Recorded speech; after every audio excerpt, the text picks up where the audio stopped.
तो दोस्तों आपने एपिसोड के लास्ट में देखा कि वीर और बंसरी सभी गोकुल धाम वासियों से नाराज हो जाते हैं और रोते हुए अपने घर पर चले जाते हैं। लेकिन उसके बाद उनको कौन बनाएगा, इससे पहले आपको बताते हैं पूरी कहानी।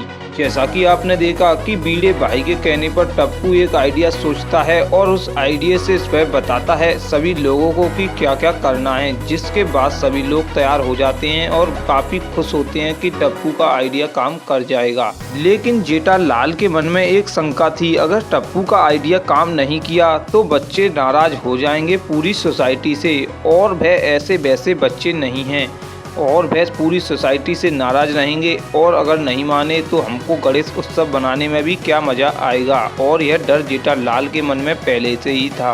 और टप्पू अपने सभी सोसाइटी वालों को नीचे बुलाता है शाम की आरती के वक्त, और जिसके बाद सभी सोसाइटी वालों को जिन जिनको उसके प्लान के मुताबिक जो सब कुछ करना था वह सबको समझा देता है और सभी रेडी हो जाते हैं। और शाम को सभी लोग जैसे ही आरती कर रहे होते हैं, सभी लोग जोर जोर से तालियां बजा करके आरती कर रहे होती हैं, तभी अब्दुल अचक से जाकर के पीछे से सोसाइटी की लाइट बंद कर देता है। और जिसके बाद सभी लोग हल्ला मचाने लगते हैं कि लाइट कैसे चली गई। और जिसके बाद सबसे पहले बीड़े भाई और माधुरी भाभी हल्ला मचाते हैं कि चूहा चूहा, जिसके बाद सभी सोसाइटी वाले इस हल्ले को मचाने लगते हैं कि चूहा आया मेरे पैरों पर भी चढ़ा। यह एक नाटक होता है। और जिसके बाद सभी अपने हाथों में दो दो लड्डू लेकर के चले जाते हैं और लड्डू की प्लेट काफी खाली हो जाती है, क्योंकि उससे पहले वीर और बंसरी को उनकी माँ उस प्लेट से दूर ले जाती है। जिसके बाद उनको यह पता नहीं चलता कि इस प्लेट में से सोसाइटी वालों ने लड्डू उठाए हैं, और सोसाइटी वाले सभी लड्डुओं को हाथों में ही रखते हैं।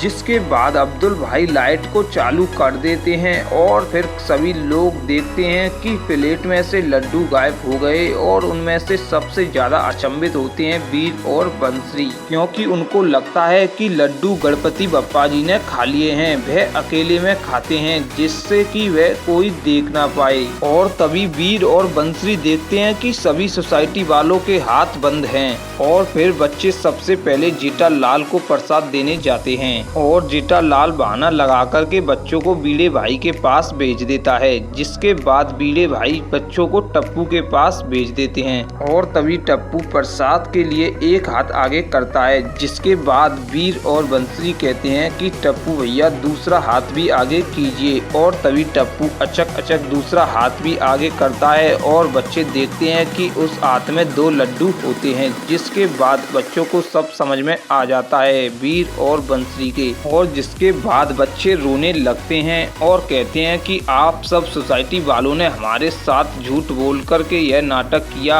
और हम आप सभी से कट्टी करते हैं और कहते हैं हमें किसी से बात नहीं करनी। जिसके बाद वह भगते हुए अपने घर पर चले जाते हैं। अब कैसे बनाएंगे बच्चों को यह सोसाइटी वाले, जैसा कि आपको बता दें अभी तक यह नहीं पता चला है। यह एक सपना भी हो सकता है जिसको कोई सोच रहा हो मन में, क्योंकि अधिकतर इस नाटक में इस तरह की कहानी दिखाई जाने लगी है।